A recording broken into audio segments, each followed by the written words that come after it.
Пастане на 21 красавіка ў Беларусі прызнаныя палітычнымі вязнямі 355 чалавек. А Владзімір Пуцін у сваім штогадовым пасланні да федэральнага сходу абвінаваціў удзельнікаў змовы супраць Лукашэнкі у падрыхтоўцы масаванай кібератакі на Беларусь і заявіў, што спроба забойства прэзідэнта Беларусі застаецца без адказу на захадзе. Алена Коўшык, вітаю сёння 21 красавіка і ў студыі Белсат абмяркуем самыя гарачыя падзеі дня у жывым эфіры.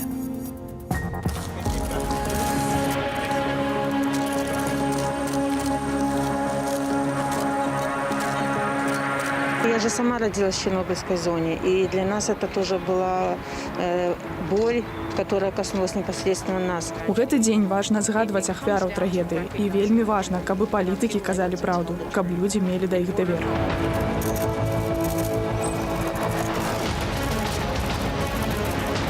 Любую копейку превращать в ценную валюту. Валюта стабильнее всегда. Ее положить можно, а это не положишь.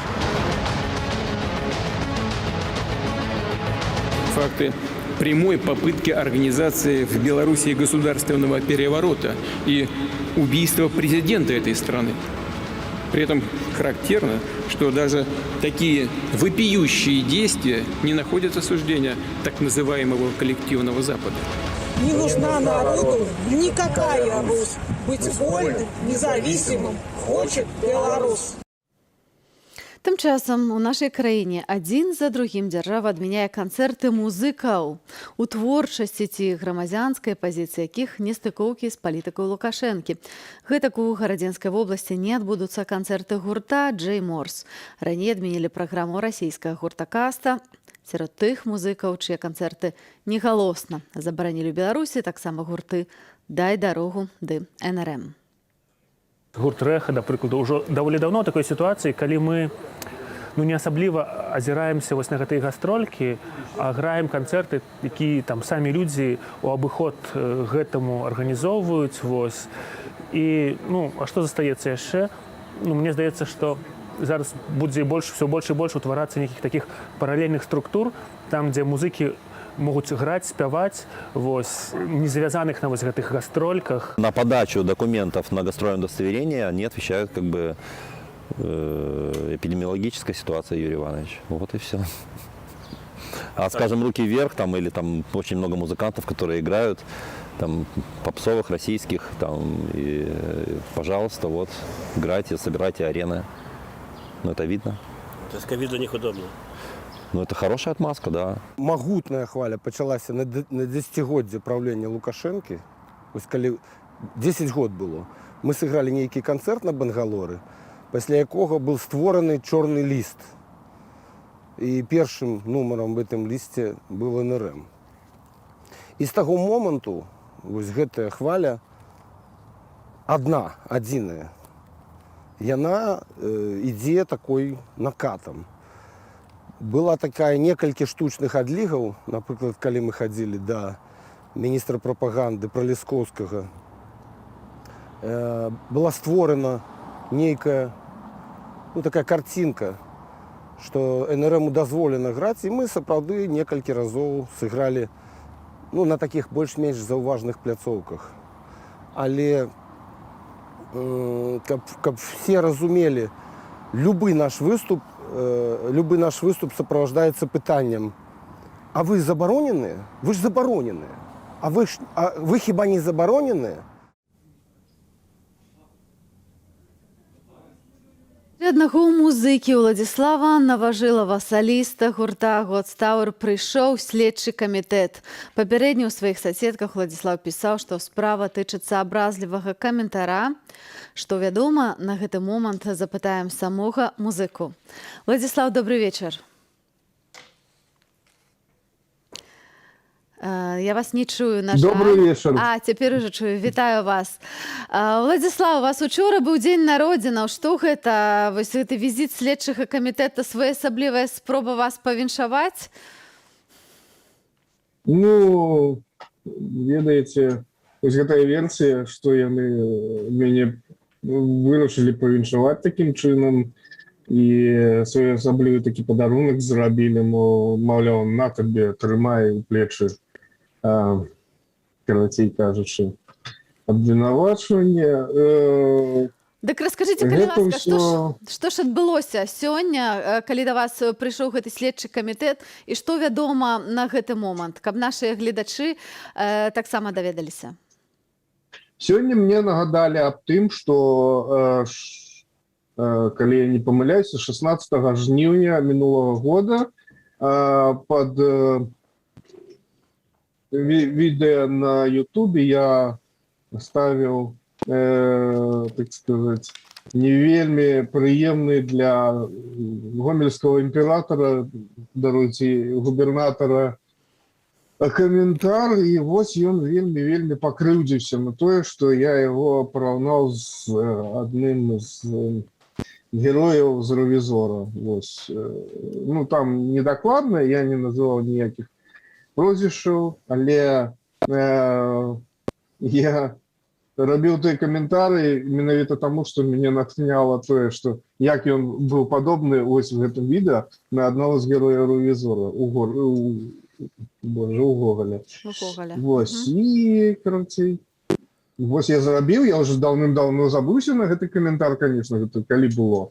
Калі вы памятаеце, 16 жніўня мы жылі наогул в іншай краіне. Это была такая краіна мар.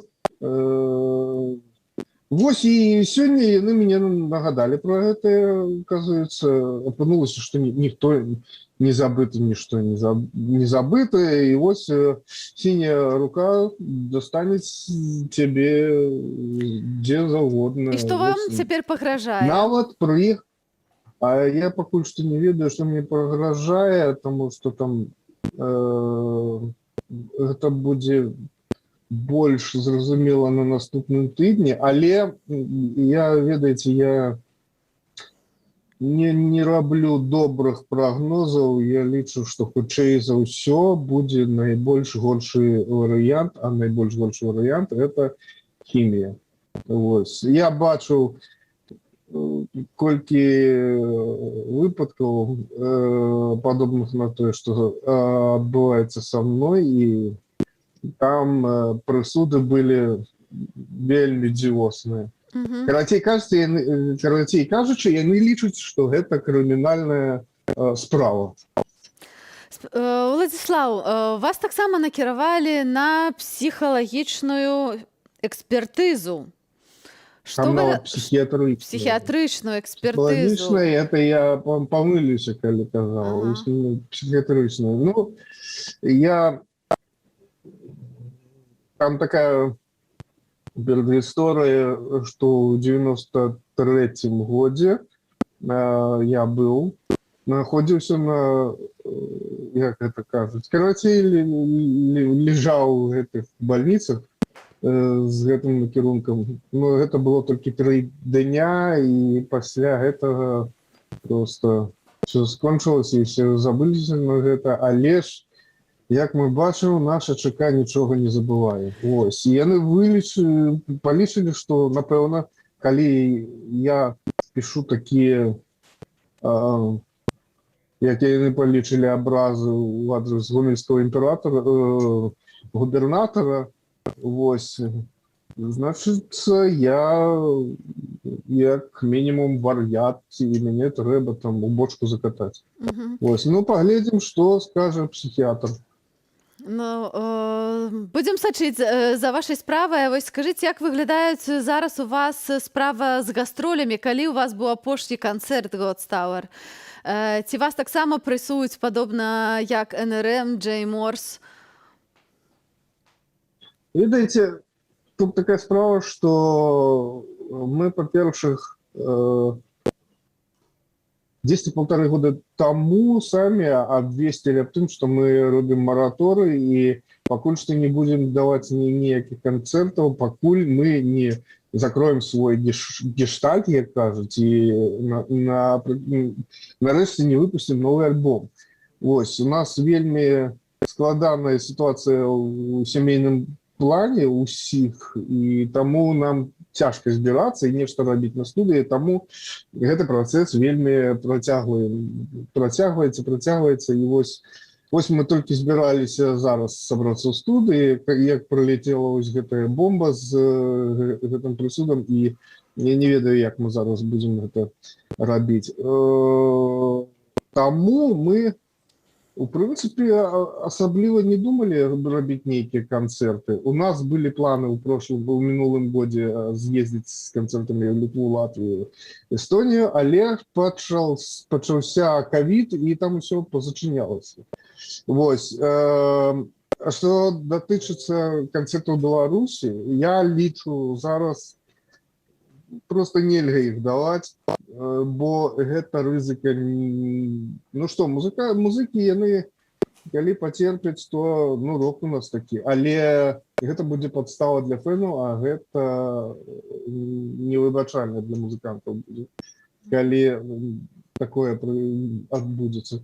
Вы добра памятаеце прыклад з разбітым сэрцам пацана, калі хлопцы сабраліся просто зрабіць канцэрт за горадам, і там было ўсё нармалё, але канцэрт пераўтварыўся ў маскі-шоу, і, уласна кажучы, атрымалася нешта не тое, што хацелася б. Вось. І я разумею, што і да нас таксама могуць быць ужытыя такія сродкі, такія ліміты, бо мы такі метальны гурт, які можа быць і не лакаматывы нейкі, але мы ніколі не хавалі сваіх пратэсных такіх настрояў. І заўжды казалі, што да, Беларусь, да, жыве. Все, гэта ніяка спрэчваць нельга. Владзіслаў, дзякуй вам вялікі за ваш каментар. Жадаем вам поспехаў у творчасці. Спадзяемся, што гэтая сённяшняя падзея не скончыцца гэтым сумным прысудам, пра які мы з вами сёння разважалі. Так што ўсяго вам добрага, трымайцеся, і спадзяюся, што хутка закрыць ваш гештальт і з'явіцца і новы альбом у вашым выкананні. Всяго добрага. Жыве Беларусь. Жыве вечна. З намі на сувязі быў Уладзіслаў Наважылаў, лідар гурта God's Tower. Тым часам мы пераносімся ў Менск, дзе Міністэрства ўнутраных справаў патлумачыла, навошта з раніцы ў сталіцы назіралася перамяшчэнне сілавікоў і тэхнікі. Гэта так званыя штогадовыя практычныя заняткі па адпрацоўцы дзеянняў у розных умовах. І гэтак практыкуюцца курсанты Акадэміі МУС у межах навучальнага працэсу, паведаміла праз тэлеграм прэсавая служба профільнага міністэрства. Вучэнні праводзяць сумесна з унутранымі войскамі і іншымі падраздзяленнямі органаў унутраных справаў. Многія жыхары Менску ўспрынялі перамяшчэнне сілавікоў і калонаў спецтэхнікі як пагрозу. Відэа, фота, інфармацыю яны размяшчалі ў сацыяльных сетках і дасылалі ў незалежныя медыа. А нацыянальная лідарка Святлана Ціханаўская разам з амбасадарамі Літвы, Польшы і ЗША усклалі кветкі да помніка маці Чарнобыля ў Вільні. Наступным пунктам праграмы было запальванне знічоў пад вострай брамай, дзе знаходзіцца абраз Вастрабрамскай Божай маці, заступніцы Беларусі.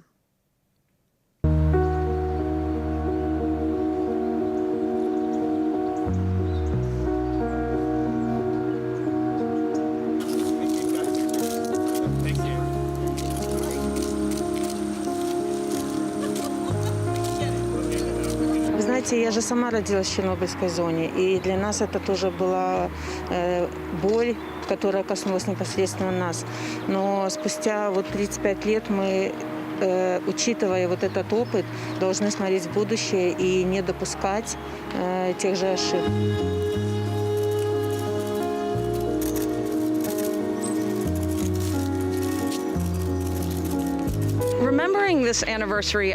Адзначаючы гэтыя ўгодкі катастрофы, я лічу, што гэта вельмі важна для ўсяго свету. Немагчыма вызначыць кошт, які давялося заплаціць, бо вядзецца пра жыццё чалавека. Людзі павінны ведаць праўду, і ім павінны казаць праўду. У гэты дзень важна згадваць ахвяраў трагедыі, і вельмі важна, каб і палітыкі казалі праўду, каб людзі мелі да іх давер.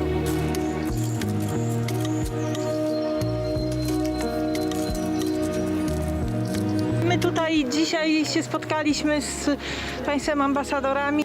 Сёння мы сустрэліся з амбасадарамі краінаў, каб згадаць тую вялікую трагедыю беларускага народу, што адбылася яшчэ пад канец праўлення камунізму. Нашыя сэрцы з тымі, хто пацярпеў праз здарэнне. Мы выказваем салідарнасць і мусім памятаць пра гэты гістарычны момант, які таксама нас зблізіў.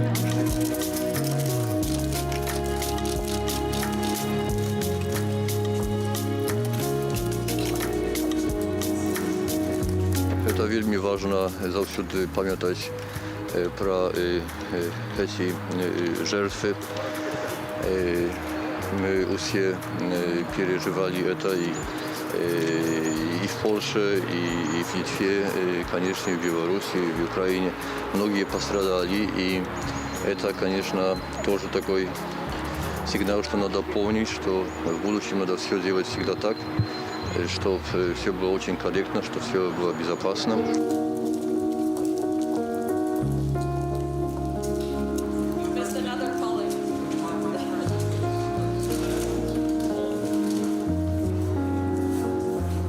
И, конечно, в эти дни, в сегодняшние дни для нас, литовцев, очень важна эта тема, имея в виду, что с ядерными объектами вокруг нас не все так в порядке. И, наверное, вы понимаете, я говорю про атомную станцию Беларуси, которая строится, и нас это очень-очень беспокоит. И, наверное, эти даты – это опять хороший повод вспомнить. И не только вспомнить, но и задуматься, и делать все, чтобы ядерные объекты были безопасны.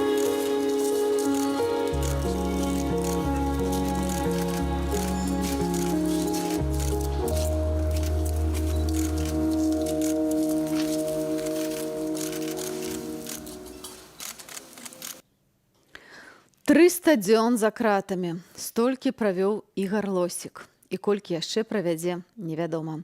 Дата пачатку суды пакуль над ім не вызначаная. На знак пратэсту Ігар двойчы абяшчаў галадоўкі і нават спрабаваў рэзаць рукі.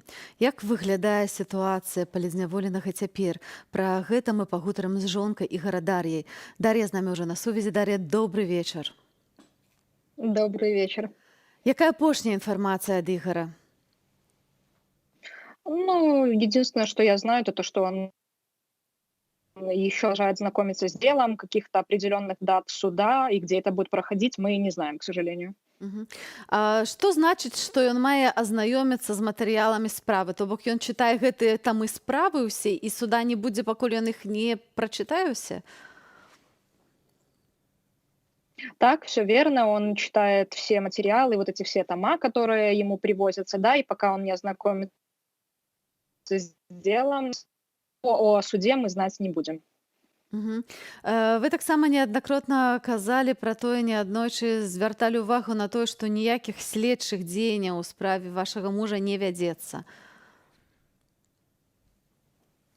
Да, все так. Он мог несколько месяцев просто сидеть в тюрьме, то есть ему приходили продлять стражу, либо предъявлять обвинения, но какие-то следственные действия в отношении моего мужа как таковые не вели. Што зараз можна зрабіць? Хто зараз можа вам дапамагчы? Ці зараз адвакаты працуюць і пра штосьці кажуць? Ці нейкім чынам можна паўплываць, прынамсі, на тое, каб была прызначаная дата суда?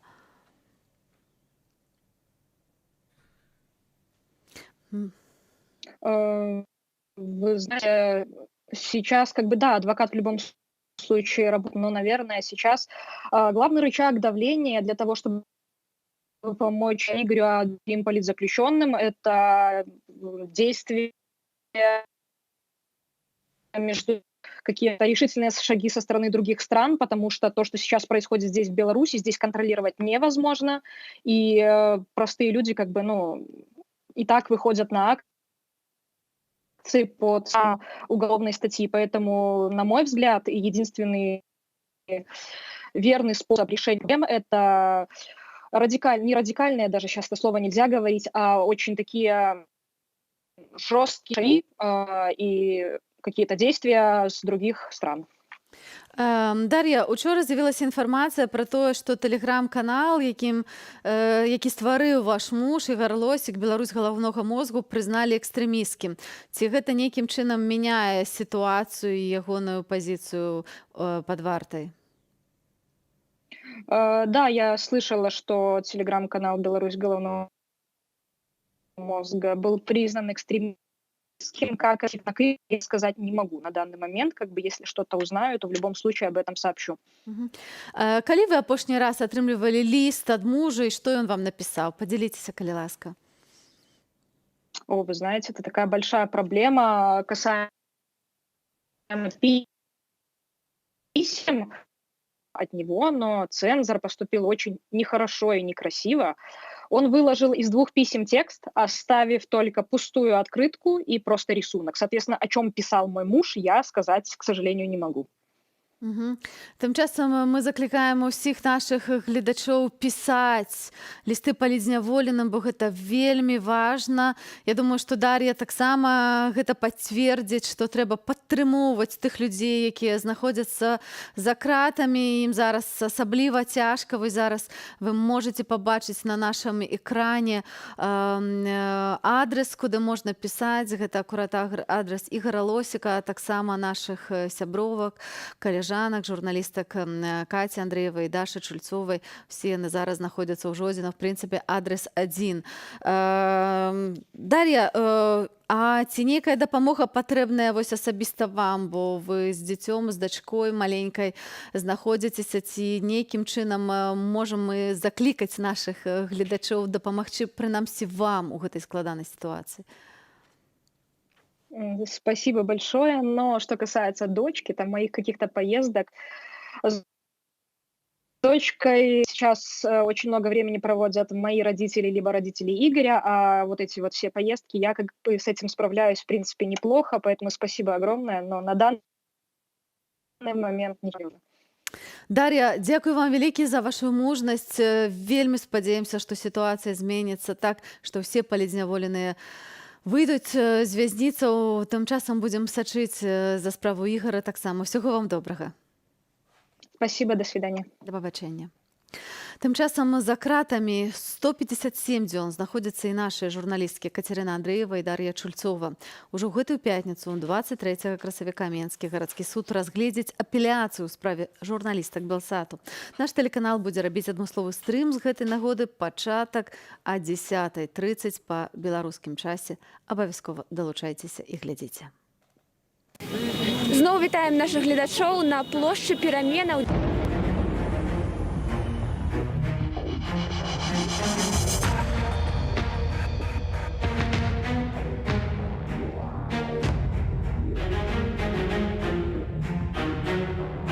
Час ад часу мы былі вымушаныя класціся на падлогу.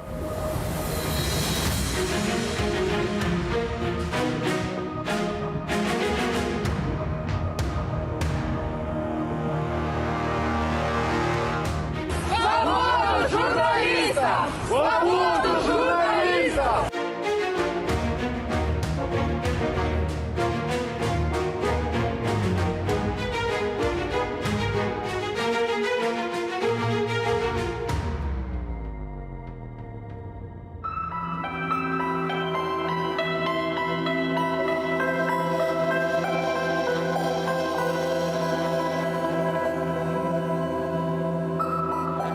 Каб дайсці да крамы або прыпынку, некаторым жыхарам вёскі Стан трэба прайсці сапраўдную паласу перашкод. Застацца ў сухім абутку не атрымаецца.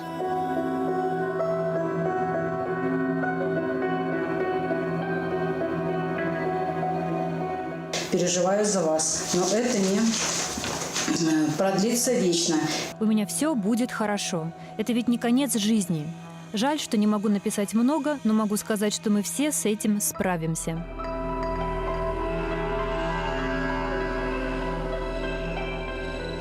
Это комната, где, в общем, выросла Катя. Здесь Катины снимки.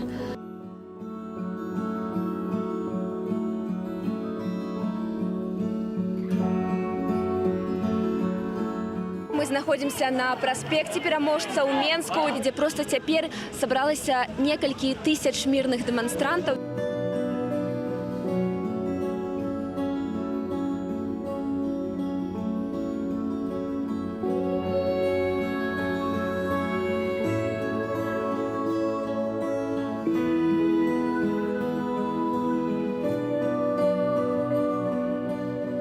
Это первый лист.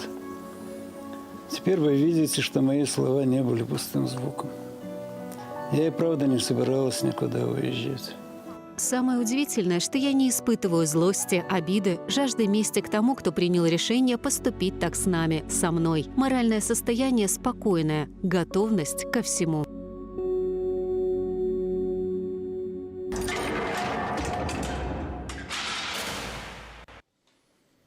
Знак солидарности да инструкция з заканадаўцам да дзеянняў. Палата прадстаўнікоў Кангрэсу США прыняла рэзалюцыю падтрымку народу Беларусі і ягоных дэмакратычных памкненняў. Рэзалюцыя не прызнае вынікі леташніх прэзідэнцкіх выбараў, патрабуе вызваліць палітвязняў і прызнае каардынацыйную раду органам для перамоваў па мірнай перадачы ўлады. Гэта рэзалюцыя не мае статусу закону, гэта мае толькі рэкамендацыйны характар, але звычайна па гэтых рэзалюцыях заканадаўцы, дзяржаўны дэпартамент потым будуюць свае пляны і далейшыя дзеянні. Безумоўна, яна мае значэнне. Словы, мова, якая ў гэтай рэзалюцыі прысутнічае, вельмі моцная. Яна абазначае вельмі дакладную пазіцыю США, што яны не прымуць ні гвалту, ні фальсіфікацыю, ні рэжыму Лукашэнкі. За рэзалюцыю прагаласавалі 355 кангрэсменаў, 69 выказаліся супраць, 5 не галасавалі. Сярод ключавых пунктаў рэзалюцыі заклік да агульных санкцыяў з боку Злучаных Штатаў і развязу, просьба Белага дому павялічыць падтрыманне грамадзянскай супольнасцю Беларусі. У дакуменце пералічваюцца шматлікія прыклады рэпрэсіяў супраць людзей, нязгодных з рэжымам Лукашэнкі, у тым ліку арышты, турэмныя тэрміны журналістам, сярод якіх згадваюцца нашыя зняволеныя калежанкі Кацярына Андрэева і Дар'я Чульцова. Прайшоў праз усе пункты катавання: Губазік, міліцэйскі пастарунак, ізалятары на Крэсціна і Жодзіна. Віталій Алейнік задакументаваў следы катаванняў і дамогся завядзення з-за мяжою крымінальнай справы супраць сілавікоў.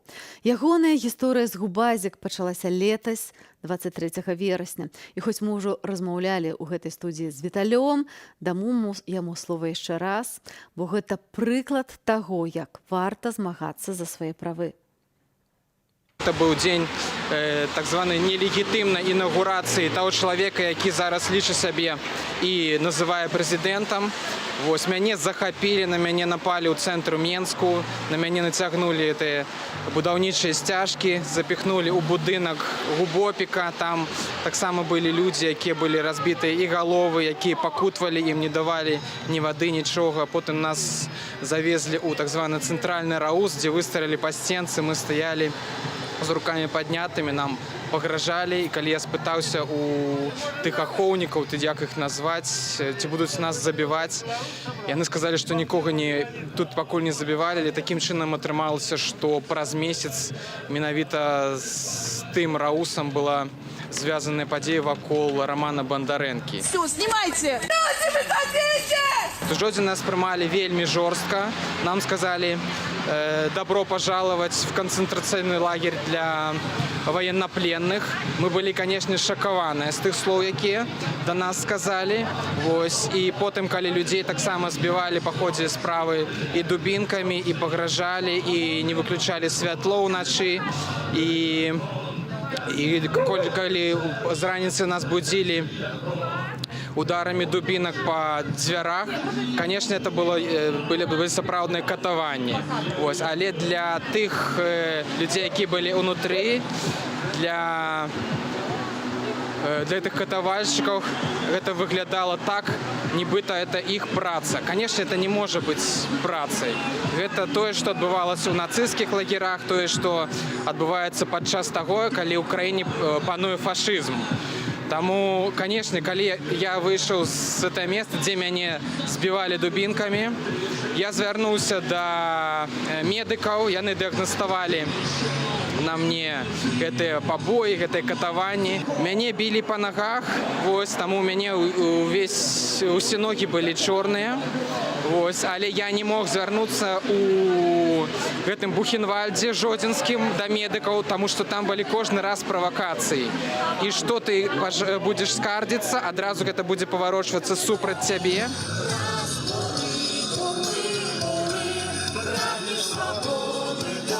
Я сказаў для сябе, што пакуль мы не знойдзем тых, хто займаецца гэтымі фашыстоўскімі рэчамі, пакуль мы не прыцягнем іх да адказнасці, мы не спынімся.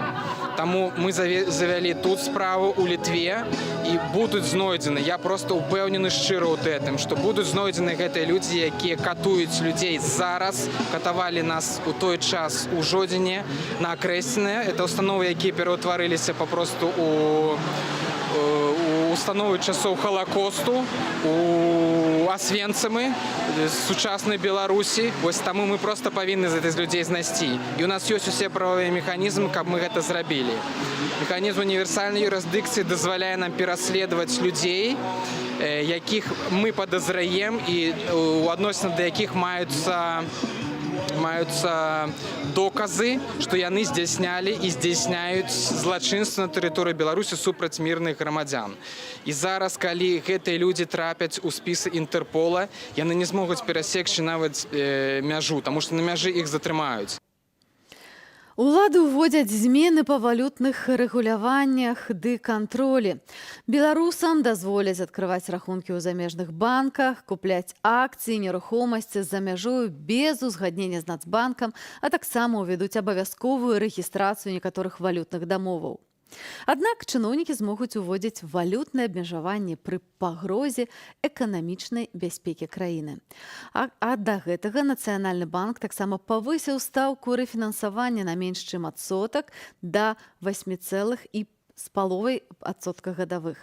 Гэта першае за 6 гадоў павышэнне, якое Нацбанк патлумачыў паскарэннем інфляцыйных працэсаў у краіне. Што ж адбываецца ў эканоміцы, мы абмяркуем з эканамістам Львом Марголінам. Добрый вечар, спадар Леў.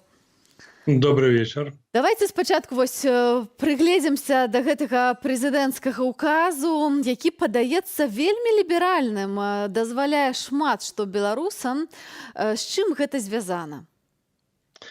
Ну, ліберальны такі вельмі умоўна. Я не ведаю шмат беларусаў, якім тэрмінова патрэбна адкрываць валютныя рахункі за мяжой. Больш таго, я б сказаў, што ты, каму гэта было патрэбна, той рабіў гэта і раней. Можа, толькі чыноўнікі трошкі пабойвались, каб гэта не стала вядома начальству, каб іх за это не пакаралі. Таму я думаю, што гэта вось такая палка о двух канцах. З аднаго боку чыноўнікам дазволіць адкрываць валютныя рахункі, набываць нерухомасць за мяжой, каб яны не патрапілі пад тыя абмежаванні, якія можа ўвесці Нацыянальны банк.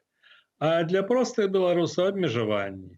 Яны і раней, уласна кажучы, былі магчымы, але зараз яны ўжо сталі законнымі, і ўжо нельга будзе нічога абскардзіць, будзе проста заяўлена, што склаліся такія ўмовы, што патрэбна накласці абмежаванні на валютныя аперацыі. І вось як гэта можа працаваць? Як могуць працаваць гэтыя абмежаванні? Што гэта значыць? Што можна будзе зняць з банкамата пэўную суму, не большую, чым скажа Нацбанк? Ну, па-першае, так, можна будзе зняць з банкамата і суму не большую, чым скажа Нацыянальны банк. Па-другое, могуць быць абмежаванні на абмен беларускіх рублёў на валюту. Могуць быць нейкія такія дадатковыя налічэнні на гэты абмен, там, як оно калісьці было, там 2%. Могуць быць абмежаваны па колькасці зняцця. Могуць абменнікі не атрымоўваць падмацаванне ад сваіх банкаў, а будуць толькі апераваць тым, што здадуць беларусы, і то яны змогуць і прадаваць таму, каму гэта патрэбна. Усё гэта мы праходзілі ў розных камбінацыях за апошнія 26 гадоў. Апошнія разы гэта было ў 2011 годзе, ў 2015 годзе. Таму я думаю, што большасць беларусаў прыкладна ведае, як гэта ўсё выглядае. Яшчэ тое, што можна чакаць, это нейкія абмежаванні на зняцце валютных укладаў. Пакуль што ў нас, здаецца, мне такога не было, але можна будзе сказаць, ты хочаш зняць валютны ўклад, калі ласка, або знімай рублямі, або пачакай год, і праз год мы табе дазволім зняць твае ўласныя грошы. Спадрулеў, прапаную перапыніцца на хвіліначку і паслухаць, як беларусы ставяцца да вось гэтых новаввядзенняў і валютных абмежаванняў, чаму ўлады пайшлі на такі крок, мы запыталі жыхароў Віцебску. Для чего это делается? Может, наоборот, чтобы не вывезли валюту отсюда, скорее всего. Мне в таком большом количестве не надо, поэтому спокойно. Ущемление любых свобод, оно это только отрицательный момент может быть. Ничего хорошего и не будет, и тот человек не достигнет своих целей, которые это ведет. Значит, будут какие-то серые схемы, левые схемы. Если я живу в Беларуси, мы зачастую пользуемся нашей национальной валютой и расплачиваемся везде. Просто, например, при покупке каких-то других вещей, например, там продуктов питания, например, там машин, еще чего-то, там дом. Некоторые хотят, например, чтобы именно в валюте, например, а белорусские не очень хотят. Получается, конечно, это тогда получает какой-то, барьер. Отрицательно. Почему? Потому что валюта стабильнее всегда. Ее положить можно, а это не положишь. Мне кажется, это какое-то ограничение свободы. Какие-то антимеры, как будто. Я не знаю. Мне так кажется. Может быть, люди, которые у власти, они это трактуют по-другому. И для этого есть какие-то цели. Мы же живем в европейской стране, правильно? И должны пользоваться любой валютой, которую хотим. Дурдом будет. Да, боюсь, что будут все огорчены. Как же так? Мы привыкли, чтобы у нас лежало в кубышке. Правда? Для нас малоимущих этот вопрос не актуальный. Так что не понимаю, для чего. Вось так рэагуюць беларусы, меркаванні розныя, некаторыя засмучаны, некаторыя кажуць, што гэта іх не датычыць. Тым часам я хацела звярнуць увагу яшчэ на адзін момант пра тое, што в дэкрэце кажацца пра тое, што валютныя абмежаванні будуць уводзіцца у выпадку эканамічнай пагрозы, так? Што гэта можа быць за эканамічная пагроза, на якую могуць, пра якую могуць сказаць улады і ўводзіць гэтыя абмежаванні? І ці сапраўды яна блізка, то бок улады пэўным чынам забяспечваюць сябе тылы? Вось гэта якраз і ёсць самае цікавае. Калі б гэта было, скажем так, у дэмакратычнай краіне, і калі б гэта былі нейкія вонкавыя такія абставіны, то было б сказана, калі там інфляцыя ў месячным пераліку дасягне такога-то адсотку, калі, скажем, там нейкія яшчэ такія, але канкрэтныя умовы. А тут канкрэтных умоваў няма. І таму імі могуць стаць і нейкае падвышэнне інфляцыі, і перавышэнне продажу валюты над пакупкай валюты. Усё, што заўгодна тое, што падасца Нацыянальнаму банку ці ўраду Беларусі такім добрым пацверджаннем таго, што трэба рабіць гэтае абмежаванне. Это можна зрабіць і сёння, сказаць, што вось сёння склаліся такія ўмовы. А можа, наогул гэта не будзе рабіцца проста так. Я думаю, што ўсё-такі дыма без агню не бывае. Я вось хацела, каб вы пракаментавалі меркаванне Вадзіма Ёсупа, старэйшага аналітыка Альпары Еўразіі, які сказаў, што сёння стала больш зразумела і празрыстая сітуацыя пасля вось гэтага указа, і гэты закон, ён, безумоўна, добры. Ці сапраўды ён добры? Я не ведаю, калі у спадара Ёсупа былі праблемы з набыццём нерухомасці за мяжой ці адкрыццём нейкіх рахункаў, то для яго сітуацыя, безумоўна, стала больш празрыстай і больш спрыяльнай. Але ўсё ж такі для большасці людзей, нават для той дзяўчынкі, якая кажа, што ў мяне няма такіх грошай, мяне гэта не цікавіць, гэта можа стацца такім, што будзе яе цікавіць. Мы ўжо ведалі ў нашай гісторыі, калі, скажам, чалавек атрымоўваў заробак, пакідаў сабе нейкія грошы на тыдзень, а на астатнія купляў валюту, таму што праз 2 тыдні ўжо курс мог значно подвысится. А ці Тому я не таксама думаю, что это ну так абыякова для звычайных беларусаў. ці вось гэты указ прэзідэнта таксама можа мець такі зваротны бок медаля у выпадку, што яшчэ больш падарвецца давер да банкаўскай сістэмы ў Беларусі. Ну, я думаю, что так. И на мой погляд, вось тое, что рашэнне было прынята на гэтых днях, а ўводзіцца яно 9 ліпеня, гэта, напэўна, так і зроблена наўмысна, каб калі нейкі ажыятаж узнікне, каб ён за гэтыя 3 месяцы ўжо сціх, і тады можна будзе рабіць любое абмежаванне ўводзіць знянацку, і ніхто не будзе гатовы для яго. Ну, я скажу, што так вось гэты указ, ён дае 3 месяцы, ну так з такім палётам, думаючы, што праз 3 месяцы ў краіне ўсё будзе дакладна таксама, і будзе тая самая ўлада.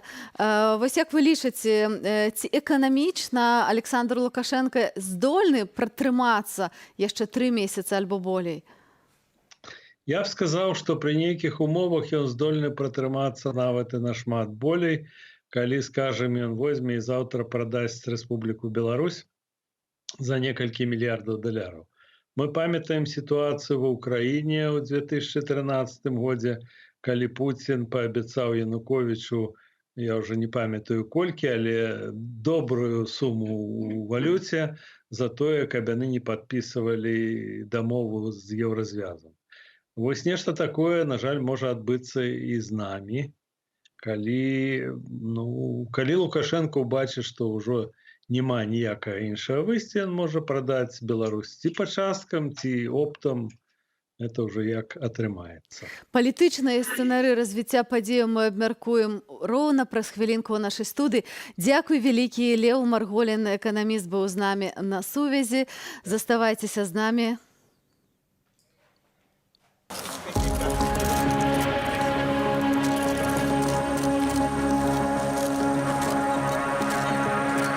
Я же сама родилась в Чернобыльской зоне, и для нас это тоже была боль, которая коснулась непосредственно нас. У гэты дзень важна згадваць ахвяраў трагедыі, і вельмі важна, каб і палітыкі казалі праўду, каб людзі мелі да іх давер.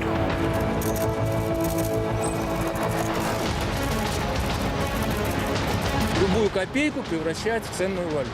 Валюта стабильнее всегда. Ее положить можно, а это не положишь. Факты прямой попытки организации в Беларуси государственного переворота и убийства президента этой страны. При этом характерно, что даже такие вопиющие действия не находят осуждения так называемого коллективного Запада. Не нужна народу никакая Русь. Быть вольным, независимым хочет Беларусь. Дарагія гледачы, сёння мы сачылі за пасланнем Владзіміра Пуціна федэральнаму сходу. Прэзідэнт Расіі прысвяціў Беларусі цэлых 3 сказы і нават назваў вінаватага ў справе дзяржаўнага перавароту калектыўны захад. Ужо заўтра чакаецца сустрэча Владзіміра Пуціна і Александра Лукашэнкі ў Маскве. Ці варта чакаць лёсавызначальных рашэнняў? Абмяркуем з палітолагам Павлом Мусавым. Павел, добрый вечар. Добрый вечар. Ну, такі, скажу шчыра, нервовы сёння дзень. Все мы сачылі за тым, што скажа Пуцін, праглядзелі гэтыя ўсе гадзіну 20 паслання гэтага. І толькі на самым прыканцы 3 сказы прысвяціў Беларусі, агулам вельмі мала часу прысвяціў вонкавай палітыцы, больш сканцэнтраваўся на тым, што адбываецца ў Расіі. Як каментавалі палітолагі, што мы бы хацелі жыць у такой Расіі, пра якую казаў Владзімір Пуцін. Вось якія твае былі ўражанні ад таго, што ты пабачыў? Насамрэч, Пуцін сканцэнтраваўся на праблемах унутранай палітыкі, і відавочна, што расіян усё больш і больш клапоціць тое, што робіцца і дзеецца ў Расіі, апошняя тэхналагічная экалагічная катастрофы і справа Навальнага, і мы бачым, што ўвесь час грамадства расійскае знаходзіцца ў напружанні, таму, можа быць, супакоіць хацеў Пуцін расійскае грамадства, паказваючы, што вось зараз велізарныя грошы будуць накіраваныя на вырашэнне тых пытанняў, якія ўжо павінны былі б, напэўна, за 20 год ягонага знаходжання пры ўладзе вырашыцца, а ён вырашае ты пытанні, якія засталіся яшчэ з моманту яго прыхода да ўлады. Ну і, канешне, для мяне больш важным, напэўна, для большасці беларусаў было ягонае выказванне не наконт Беларусі, а менавіта канцэнтрацыя ўвагі адносна, умоўна кажучы, загавара, якога ў рэальнасці не было, і той факт, што ён пацвердзіў, як бы легітымізаваў сваімі выказваннямі гэтую змову супраць Лукашенка, сведчыць менавіта пра тое, што Расія збіраецца выкарыстаць дадзены факт, прэтэкст, безумоўна абвінаваціўшы Захад у тым, што рыхтуе ён мае нейкія планы па дэстабілізацыі Беларусі, выкарыстаць для пэўных агрэсіўных дзеянняў у дачыненні да нашай краіны, канешне, агрэсіўных у сэнсе звязаных з падрывам нашага суверэнітэта праз інтэграцыйныя працэсы ці праз завяршэнне інтэграцыйных працэсаў, падпісанне дарожных мапаў, альбо праз паглыбленне, напрыклад, стратэгічнай вайсковай супрацы. Я бы яшчэ хацела крошечку вернуцца да таго, што ўсё ж такі ён сказаў. Ён казаў пра тое, што гэта пераход усіх межаў, што Лукашэнку хацелі забіць. Ці ў гэтым можна знайсці пацверджанне таго, што Расія прыклала руку да гэтага замовы, да гэтага фейка, можна гэта, я думаю, шчыра назваць фейкам, адносна загавара па забойству Лукашэнка? Мы можам гэта параўнаць, калі мы кажам пра ідэалагічны кантэкст і змест, і не толькі пра мовы Пуціна, але ўвогуле гэтай сітуацыі з мовай. Як я сёння пісаў, з аперацыі «Кансервы», якая была арганізаваная гітлераўскай Нямецчынай ў 1939 годзе, калі нібы польскія вайскоўцы напалі на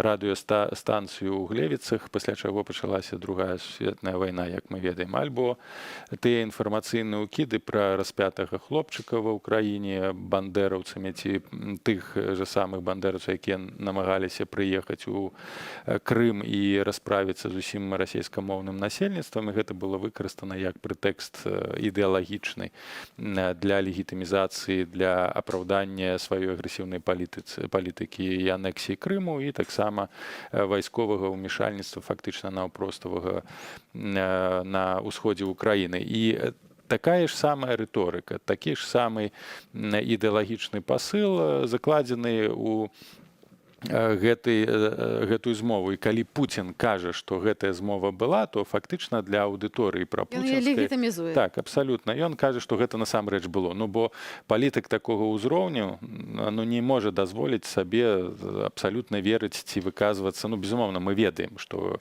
Пуцін можа там сказаць, што ў іх супер-гіпер-гукавыя ракеты, якія там могуць пераадолець усе сістэмы супрацьпаветранай абароны. Памятаем, там некалькі гадоў назад ён мульцікі паказваў. Канешне, як і Лукашенка, дыктатары, яны могуць ствараць ілюзорную рэальнасць, яе прасоўваць для сваіх мэтаў. Але факт застаецца фактам, калі такая асоба, як Пуцін, укладае сэнс у гэтую фікцыйную справу, гэта азначае, што яна патрэбна для рэалізацыі практычных крокаў, для практычных дзеянняў, бо Пуцін не будзе раскідвацца сваім аўтарытэтам перад Лукашенка проста так, падмацоўваючы абсалютна нават не тэатральныя, а нейкія вулічныя пастаноўкі цырк-шапіто. Калі ён сказаў, што гэта было, значыцца, за гэтым, як яшчэ раз падкрэслю, могуць стаяць канкрэтныя геапалітычныя крокі, якія, на жаль, не будуць ісці на карысць нашай краіне. Хіба першы крок, пэўна, будзе заўтра. Все мы чакаем сустрэчы Александра Пуціна і Александра Пуціна, Александра Лукашэнкі і Владзіміра Пуціна ў Маскве. Так, гэтая сустрэча перад якой прыехаў прэм'ер-міністр Расіі ў Менск, як бы падрыхтоўчая адбылася. І вось у тэлеграм-канале Пол-Первого написали, что завтра обсудят с Путиным глубоковые относины, борьбу с ковидом, кроки по обновлению транспортного руху, таксама прыярытэтная тэма саюзная тэматыка. Вось глыбей можем зірнуць за тым, что там может быть? Саюзная тэматыка гэта ўсе тыя ж 30 альбо 31 мапа дарожная, якія павінны быць падпісаныя, напэўна, будуць падпісаныя, канешне. Можна чакаць усяго чаго заўгодна, але мы бачым, што інтэнсіўнасць ціску і палітычнага, ідэалагічнага, інфармацыйнага на Лукашенка ўзрастае. Недарэмна прыязджаў Мішустін з такой велізарнай дэлегацыі, недарэмна сёння і Пуцін пра гэтую змову і ввогуле сам факт рэалізацыі гэтай змовы, замаху на Лукашенка, ён не патрэбен ні для чаго іншага, як толькі для вось нейкага ідэалагічнага прыкрыцця альбо падпісання ўсіх тых мапаў дарожных, якія будуць падпісаны, што фактычна азначае знішчэнне беларускага суверэнітэту, нават калі яны будуць падпісаны без дадатковай той 31 мапы, пра якую казаў Медведзеў, што азначае фактычна стварэнне адзінай супольнай сістэмы фінансавага кантролю эканамічных суадносінаў. Фактычна мы ўваходзім цалкам у прастору расійскую эканамічную, фінансавую і гэтак далей. За гэтым, безумоўна, пойдуць і палітычныя крокі. Але разам з гэтым тая ж пакет можа быць падпісаны, але працэс рэалізацыі вось гэтага інтэграцыйнага прыглынання ён можа рэалізоўвацца на працягу некалькі год. Напрыклад, там стварэнне адзінай супольнай банкаўскай сістэмы альбо ўвядзенне валюты, гэта не заўтра, не паслязаўтра, ці не на працягу аднаго года можна зрабіць. Гэта даволі складаны сам працэс. А Расія на сённяшні момант патрэбны, і сыходзячы зноў з заяву Пуціна пра калектыўны захад і пра інтэнсіфікацыю канфлікту на Ўкраіне, фактычна канцэнтрацыю дадатковых расійскіх войскаў на мяжы з нашай суседкай з Украінай, то ў гэтым кантэксце можна чакаць стратэгічных нейкіх дамоўленасцей. Плюс не трэба забывацца пра абяцанне таго, што Лукашенко збіраецца падпісаць нейкі дэкрэт, які будзе мець гістарычнае значэнне. Гістарычнае толькі калі тут у Беларусі з'явяцца канкрэтна расійскія войскі альбо расійскія базы. Я вось хотела яшчэ на што звярнуць увагу. Конечно, мы павінны памятаць пра тое, што все, што падпісвае Александр Лукашенко, не мае юрыдычнай моцы, бо гэта чалавек, які нелегітымна займае зараз сваю пасаду, і потым з цягам гісторыі, пэўна, можна будзе гэта неяк абскарджваць. Тым не менш, калі все ж такі Пуцін так дацісне Лукашенко, што ён падпіша гэтыя дарожныя мапы, ці не будзе так, што ён ім ужо перастане быць патрэбны?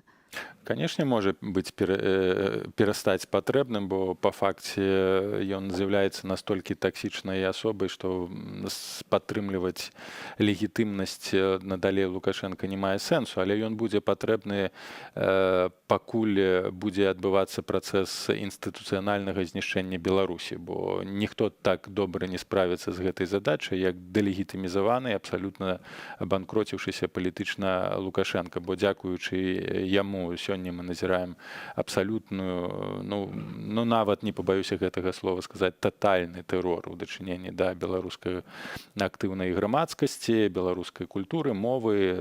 Гэта праяўляецца ва ўсіх сферах сённяшняга жыцця. І Лукашенко будзе, і тая сістэма, якую ён стварыў, будзе патрэбна, каб зачысціць гэтую прастору, каб, не дай Бог, калі адбудзецца ўжо цалкавіты зліццё сістэмаў, каб у Беларусі не ўзніклі рухі, якія будуць нацыянальныя рухі, якія будуць змагацца з расійскай акупацыяй. Вось для гэтага ён будзе патрэбны. Калі Расія ўжо здолее зачысціць усю прастору, усталяваць свае ўласныя інстытуты на палітычныя кантроля, як, напрыклад, гэта адбылося на Крыме, то тады ён ужо не будзе патрэбны. Дзякуй вялікі за гэты каментар. З намі ў студыі быў палітолог Павел Усаў. Шаноўнае спадарства.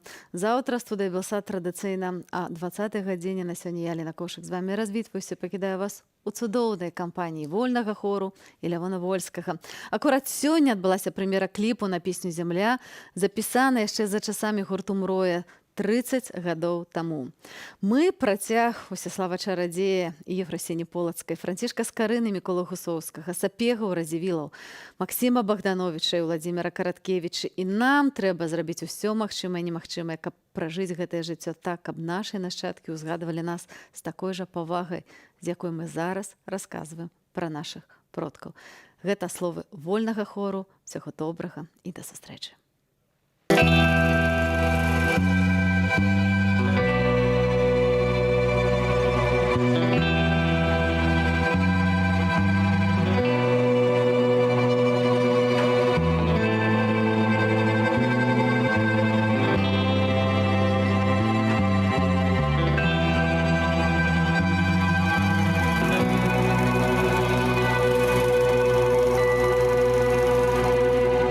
Вось моя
Вітаю, шановнае спадарства, з вами Ярослаў Сцешык. У эфіры «Аб'ектыў». Прадстаўнікі украінскай і беларускай медыасупольнасці звярнуліся да АБСЕ з заклікам рашуча выступіць супраць пераследу беларускіх журналістаў, якія асвятляюць грамадзянскія пратэсты. У адмысловым звароце згаданыя журналісткі Белсату Кацярына Андрэева і Дар'я Чульцова, асуджаныя на 2 гады калоніі за вядзенне жывога рэпартажу з плошчы пераменаў. Дзяўчаты, мы памятаем пра вас. А што яшчэ сёння ў навінах? Назад да чорнага рынку. Правілы военного коммунизма могут быть распаўсюджаны на валютный рынок, и люди, якія маюць валютные уклады альбо валютную выручку, не могут адчуваць себе ў бяспечным стане. Указ Лукашэнкі узаконіць забарону на обмен валюты. Черные списы и забороненная музыка. И нейродюбель был запрещен за свою позицию, и, гражданскую, естественно, и там и по радио нельзя, и там на ТВ нельзя, и мы туда попали, да. До лидера Godstower пришли со следчага комитету. Кветки ахвярам Чернобылю. Я же сама родилась в Чернобыльской зоне, и для нас это тоже была боль. Немагчыма вызначыць кошт, які давялося заплаціць, бо вядзецца пра жыццё чалавека. Да Святланы Ціхановскай далучыліся амбасадары. Нават Пётр Пракаповіч не меў такіх магчымасцяў, калі ўзначальваў Нацыянальны банк падчас папярэдняй рублёвай катастрофы, шматкратнай дэвальвацыі ў 2011 годзе. Цяпер, пачынаючы з ліпеня, калі курс валют будзе скакаць занадта рэзка, або калі ў скарбніцы скончыцца залаты рэзерв, Нацбанк і ўрад змогуць проста забараніць абмен валюты. Нават на год. Усё гэта ў мэтах эканамічнай бяспекі. Адпаведны ўказ падпісаў Александр Лукашенко. Падрабязней пра абмежаванні распавядзе Ігор Станкевіч.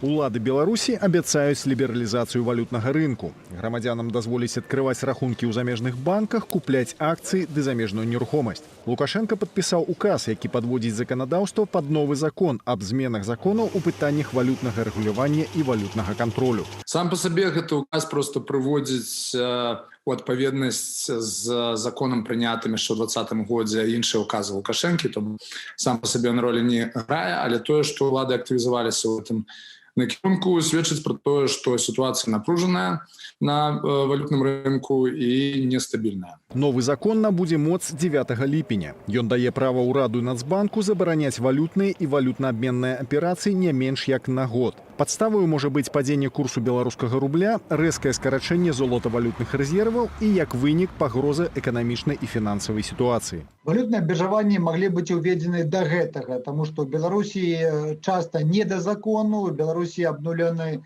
правы і свабоды чалавека, і тым больш валютныя грашовыя абавязкі, якія ёсць у краіне. Так што проста, як кажуць, фармальна дастасавалі палажэнні закона праз дэкрэт прэзідэнта, ну а для звычайных людзей, для бізнесу і так усё відавочна. Дзяржава можна рабіць што заўгодна, калі захоча, калі яна палічыць мэтазгоднай.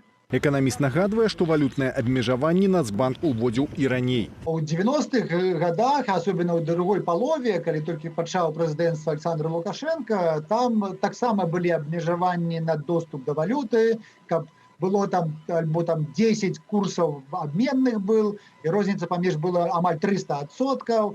Вось, і гэта была сітуацыя, якая была знішчальна разбуральная для эканомікі. Апошнім разам, каб утаймаваць шалёны попыт, Нацыянальны банк уводзіў 30% збор на куплю валюты. Гэта было ў 2014 годзе. А што пра ініцыятыву ўладу кажуць жыхары Віцебску? Для чего это делается? Может, наоборот, чтобы не вывезли валюту отсюда? Значит, будут какие-то серые схемы, левые схемы. Все равно люди будут каким-то образом избавляться от ненужной в данной его жизни моменты валюты и приобретать то, что нужно. Я, конечно, против того, чтобы, например, люди, власти запрещали продажу и покупку валюты. Для нас малоимущих тут вопрос не актуальный. Если делают, наверное, надо, но у нас такая практика, что не всегда это полезно.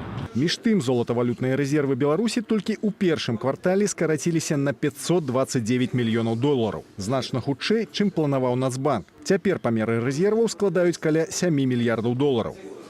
Ігор Станкевич, Белсат. Праява салідарнасці ды інструкцыя да дзеянняў. Палата прадстаўнікоў Кангрэсу ЗША прыняла рэзалюцыю ў падтрымку народу Беларусі і ягоных дэмакратычных памкненняў. Амерыканскія кангрэсмены патрабуюць вызваліць усіх палітвязняў і прызнаюць каардынацыйную раду легітымным органам для перамоваў аб мірнай перадачы ўлады. Палата прадстаўнікоў не прызнала Александра Лукашэнку законным кіраўніком Беларусі. Гэта рэзалюцыя не мае статусу закону, гэта мае толькі рэкамендацыйны характар, але звычайна па гэтых рэзалюцыях заканадаўцы, дзяржаўны дэпартамент потым будуюць свае пляны і далейшыя дзеянні. Безумоўна, яна мае значэнне. Словы, мова, якая ў гэтай рэзалюцыі прысутнічае, вельмі моцная.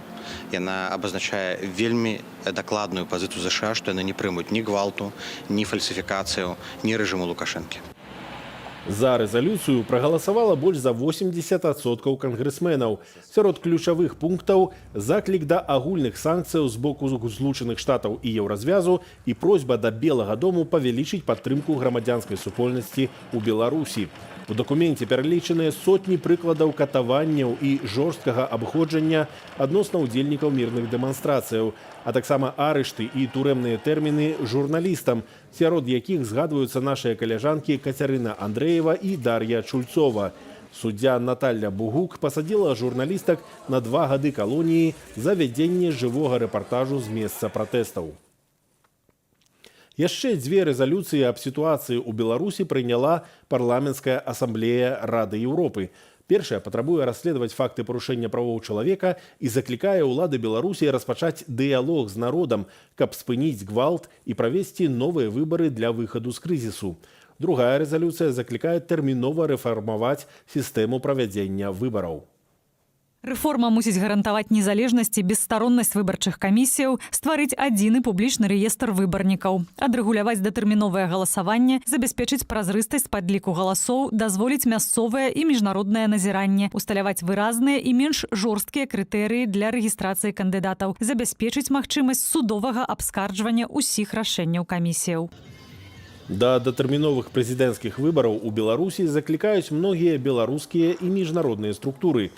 На думку парламенцкай асамблеі Рады Еўропы, на такіх выбарах патрэбная незалежная і бесстаронная цэнтральная выбарчая камісія, якая зможа ажыццявіць як мага больш пералічаных у рэзалюцыі патрабаванняў.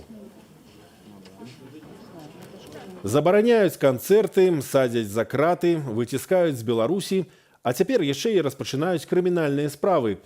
Да лідара вядомага рок-гурта «God's Tower» Уладзіслава Наважылава прыйшлі працаўнікі следчага камітэту. Увосень гомельскі рокер разам з музыкам Александрам Памідоравым адбыў 8 дзён арышту пасля дваравога канцэрту. Пра ціск на музыкаў Ірына Дарафейчук. Падазрэнне ў абразе кіраўніка Гомельскай вобласці. Так патлумачылі лідару гурта «God's Tower» свой візіт прадстаўнікі следчага камітэту. За каментар, размешчаны летась у жніўні на Ютубе, Уладзіслаў Наважылаў, вядомы як Леслі Найф, стаў падазраваным у крымінальнай справе. У музыкі, які жыве цяпер у Менску, забралі мабільны тэлефон. Я з адвакатам прыеду ў Гомель у панядзелак і буду там праходзіць псіхалагічную экспертызу, дарэчы. Яны лічаць, што нармалёвы чалавек не можа быць кепскага меркавання аб губернатары Гомеля. Напэўна, так. Уладзіслаў Наважылаў не звязвае інцыдэнту з родам сваёй дзейнасці ці вядомасцю, а толькі з працаю сістэмы. Але ўзмацненне ціску менавіта на музыкаў заўважаюць многія ягоныя калегі. Пра адмену ўсіх травеньскіх канцэртаў на Гарадзеншчыне паведаміў лідар гурта «Джей Морс» Владимир Пугач. На нескольких площадках одновременно случились технические сложности и еще на одной вспышка коронавируса. Все промоутеры частные компании, поэтому понимаю, что, скорее всего, у них не было другого выхода. Поэтому спасибо, что попытались. Музыкі загаварылі пра вяртанне так званых чорных спісаў. У сакавіку забаранілі канцэрт берасцейскага гурта «Дай дарогу». не атрымаў дазволу прэзентаваць новы альбом гурт «Крама». А музыкі з разбітага сэрца пацана, адседзеўшы ў лютым 15 сотняў, тройчы безвынікова спрабавалі атрымаць гастролькі, пасля чаго з'ехалі ў Кіеў. Магутная хваля пачалася на дзесяцігоддзе праўлення Лукашэнкі. Вось калі 10 год было, мы сыгралі нейкі канцэрт на Бангалоры, пасля якога быў створаны чорны ліст. І першым нумарам в гэтым лісце быў НРМ. 25 сакавіка. А таксама «Крама» Ілля Пеструбецкой, Нейрадзюбель і Палац, Зміцер Вайцюшкевіч ды іншыя беларускія музыкі. Сёння прычынай адмовы ў так званай гастрольцы, дазволе без якога нельга ладзіць канцэрт, ужо не называюць нізкую мастацкую якасць твораў, як гэта было раней. На подачу документов на гастрольное удостоверение они отвечают как бы эпидемиологическая ситуация, Юрий Иванович. Вот и все. А скажем, руки вверх, там, или там очень много музыкантов, которые играют, там, попсовых, российских, там, и, пожалуйста, вот, играйте, собирайте арены. Пасля жнівеньскіх падзеяў многія музыкі самі адмовіліся выступаць у Беларусі. І на знак пратэсту супраць паслявыбарчага гвалту, і каб не прыносіць грошай у бюджэт улады. Але пры гэтым актыўна выступалі падчас мірных акцыяў, асабліва калі пратэсты перанесліся ў двары. Мы з музыкамі, ось, гурт «Рэха», да прыкладу, ўжо даволі даўно такой сітуацыі, калі мы не асабліва азіраемся вось на гэтыя гастролькі, а граем канцэрты, якія там самі людзі у абыход гэтаму арганізоўваюць. У сітуацыі ўзмацнення ціску важная салідарнасць і падтрыманне, як ад калегаў з цэху, гэтак і ад гледачоў, адзначаюць музыкі. Ды заклікаюць набываць музыку улюбёных выканаўцаў ды квіткі на онлайн-канцэрты. Ірына Дарафейчук, Белсат. У Магілёве на 2 месяцы арыштавалі Вячаслава Караткевіча, які летась у снежні расфарбаваў бела-чырвонымі палосамі агароджу школы, кіёск і дрэвы.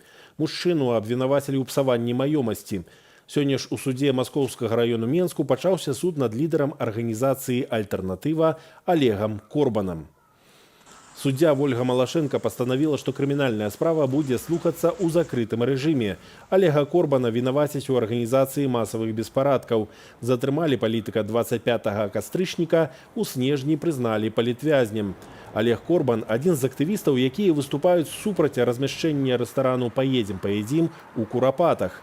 У папярэднія гады Корбана шмат разоў затрымлівалі і арыштоўвалі за палітычную дзейнасць, адносна яго распачыналі крымінальныя і адміністратыўныя справы. Расія высылае 10 працаўнікоў амбасады ЗША ў адказ на высылку прадстаўнікоў расійскіх прадстаўніцтваў у Вашынгтоне і Нью-Йорку. Белы дом назваў іх расійскімі шпіёнамі.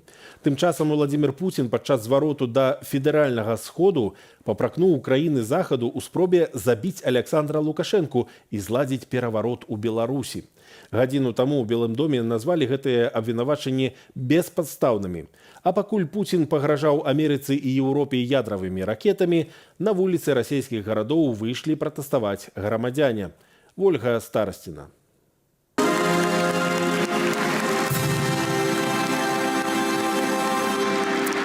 Атракцыён нябачнай шчодрасці. Абяцанкі сацыяльнай падтрымкі склалі асноўны змест прэзідэнцкага паслання федэральнаму сходу. Главное сейчас, конечно же, обеспечить рост реальных доходов граждан, восстановить его и обеспечить дальнейший рост.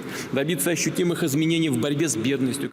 Поручаю правительству к 1 июля подготовить целостную систему мер поддержки семей с детьми. Задача свести к минимуму угрозу бедности для таких семей. Малазабяспечаным няпоўным сем'ям Пуцін паабяцаў $70 выплатаў. Цяжарным жанчынам у цяжкай матэрыяльнай сітуацыі па $80. Усім сем'ям са школьнікамі аднаразовую выплату $130.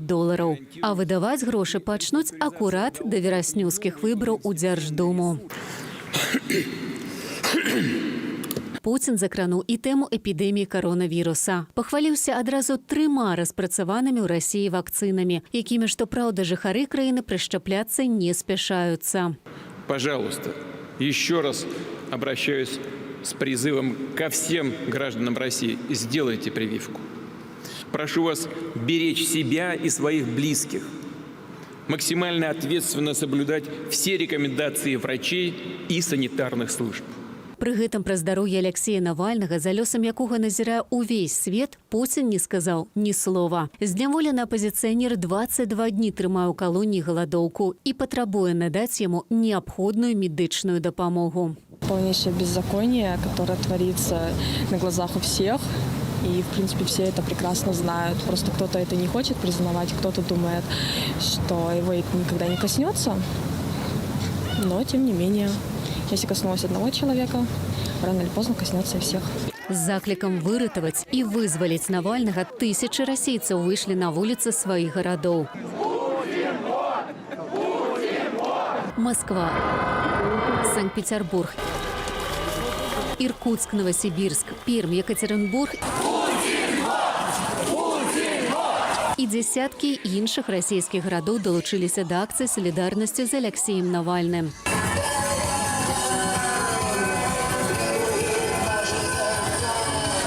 Хаця яшчэ да пачатку акцыі ўлады правялі канцэнтраванае інфармацыйнае запалохванне патэнцыйных удзельнікаў пратэстаў. Да актывістаў прыходзілі з піратрусамі, адбываліся прэвентыўныя затрыманні. Студэнтам на час пратэстаў прыдумлялі адпрацоўванні ды кантрольныя. Улады перакрывалі цэнтры гарадоў, спынялі рух транспарту. Люди боятся задержаний, очень много полиции. Пратэстоўцы мянялі месцы збору, але з вуліцаў не сыходзілі. У паўсотні гарадоў адбыліся затрыманні удзельнікаў пратэсту. Пасля гэткага здушэння пратэстаў заўтра ў Маскве мае адбыцца сустрэча Пуціна і Лукашэнкі. Сёння гаспадар Крамля чарговы раз падтрымаў беларускага калегу. А таму, як мяркуюць эксперты, заўтра Лукашенко мусіць выказаць удзячнасць, падпісаць дарожныя мапы аб інтэграцыі. Вольга Старасціна, Белсат. Прызначаная амбасадарка ЗША ў Беларусі можа быць часова акрэдытаваная ў Вільні, паведамілі сёння ў літоўскім міністэрстве замежных справаў. Сёння ж Джулі Фішер разам з амбасадарамі Літвы і Польшчы ў Беларусі далучылася да Святланы Ціханаўскай, каб наведаць знакавыя для беларусаў мясціны літоўскай сталіцы.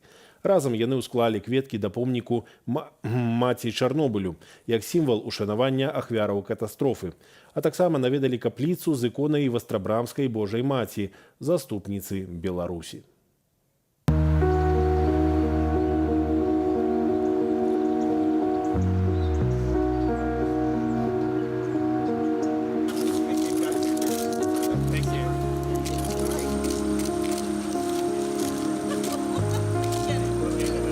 Знаете, я же сама родилась в Чернобыльской зоне, и для нас это тоже была боль, которая коснулась непосредственно нас. Но спустя 35 лет мы, учитывая вот этот опыт, должны смотреть в будущее и не допускать тех же ошибок.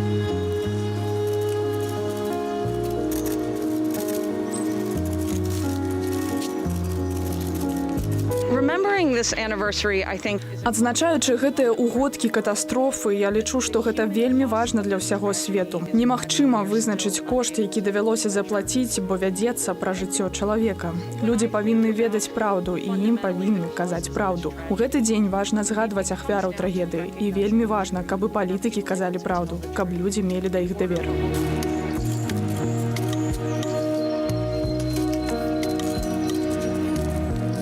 My tutaj dzisiaj się spotkaliśmy z państwem ambasadorami. Сёння мы сустрэліся з амбасадарамі краінаў, каб згадаць тую вялікую трагедыю беларускага народу, што адбылася яшчэ пад канец праўлення камунізму. Нашыя сэрцы з тымі, хто пацярпеў праз здарэнне. Мы выказваем салідарнасць і мусім памятаць пра гэты гістарычны момант, які таксама нас зблізіў.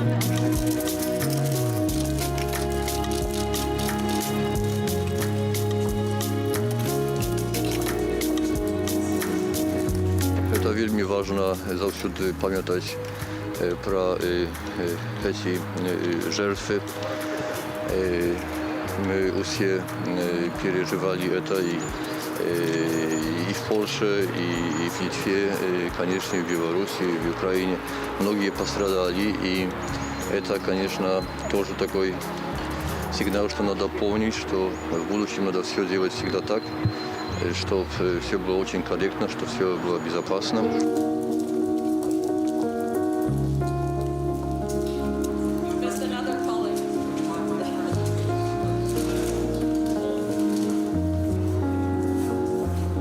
конечно, в эти дни, в сегодняшние дни для нас, литовцев, очень важна эта тема, имея в виду, что с ядерными объектами вокруг нас не все так в порядке. И, наверное, вы понимаете, я говорю про атомную станцию Беларуси, которая строится, и нас это очень-очень беспокоит. И, наверное, эти даты – это опять хороший повод вспомнить. И не только вспомнить, но и задуматься, и делать все, чтобы ядерные объекты были безопасны.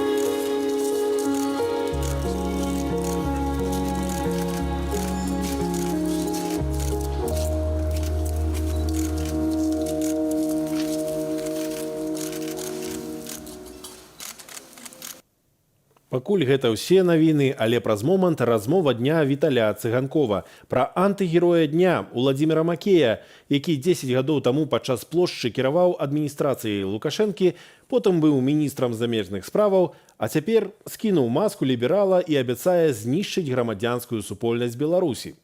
З вамі быў Яраслаў Сцешык. Да сустрэчы.